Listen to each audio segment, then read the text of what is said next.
سلام خدمت هنردوستان عزیز، امیدوارم که آموزش ها براتون مفید باشه. امروز اندازه‌گیری بالاتنه جلو و پشت رو با هم یاد میگیریم. برای اندازه‌گیری دو تا نکته خیلی مهم داریم. یکی اینکه لباس زیر فرد حتما باید مناسب باشه و نکته دوم اینکه یک لباس چسبون تن فرد باشه برای اندازه‌گیری.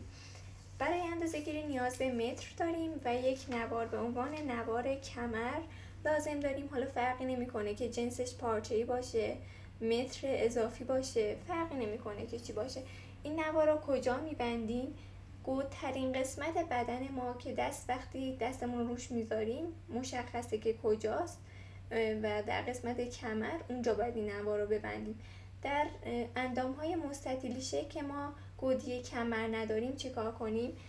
میبینیم که انتهای آرنج ما هر جایی که بود اونجا میشه کمر ما که این نوار کمر رو اونجا میبندیم.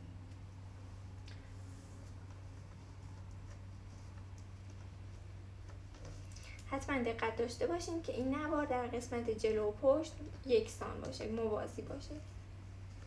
بالا پایینش کنیم و خب یک سری اندازه های طولی ما داریم و یک سری اندازه های عرضی.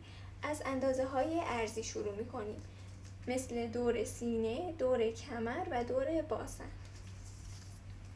برای اندازه گیری دور سینه متر رو از قسمت پشت به سمت جلو میاریم، از دو تا برجستگی سینه عبور میدیم و با 2 انگشت اضافی زیر متر اندازه میزنیم. حتما باید در قسمت جلو و پشت مترمون موازی باشه. از من شد 47 سانتی متر. اندازه دور کمر رو کجا میگیریم؟ روی خط نوار کمری که بستیم روی اون میگیریم با 2 انگشت اضافی زیر متر به این صورت. اندازه بعدی اندازه دور باسن ماست که متر رو از قسمت جلو به سمت پشت میاریم، از 2 تا برجستگی باسن عبور میدیم و با 2 انگشت اضافه اندازه گیری میکنیم. حتما از 2 تا برجستگی باسن باید متر عبور کرده باشه. خب برای اندازه‌گیری سرشانه از کنار گردن تا یه قوزکی که دست ما شروع شده و یه قوزک کوچولویی داره متر رو میذاریم و اندازه میگیریم. ببینید تقریبا تا اینجای من میشه. پس این شد سرشانه. حالا میریم سراغ اندازه های طولی.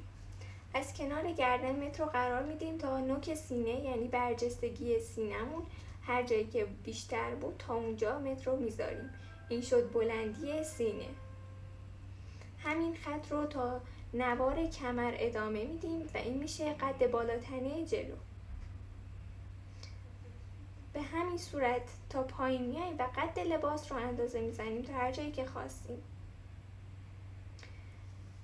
و اندازه جلو تموم شد، میریم اندازه گیری پشت.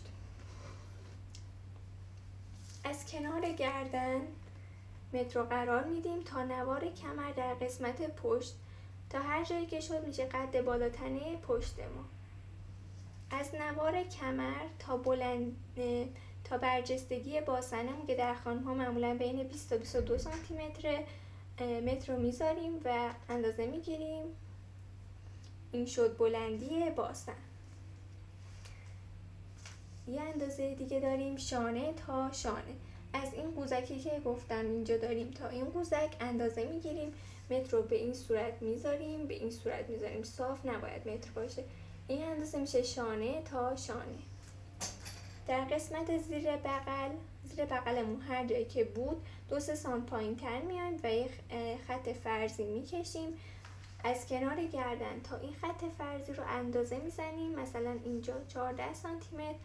این میشه بلندی کف حلقه. اندازه گیری تموم شد، بریم با هم الگو بکشیم.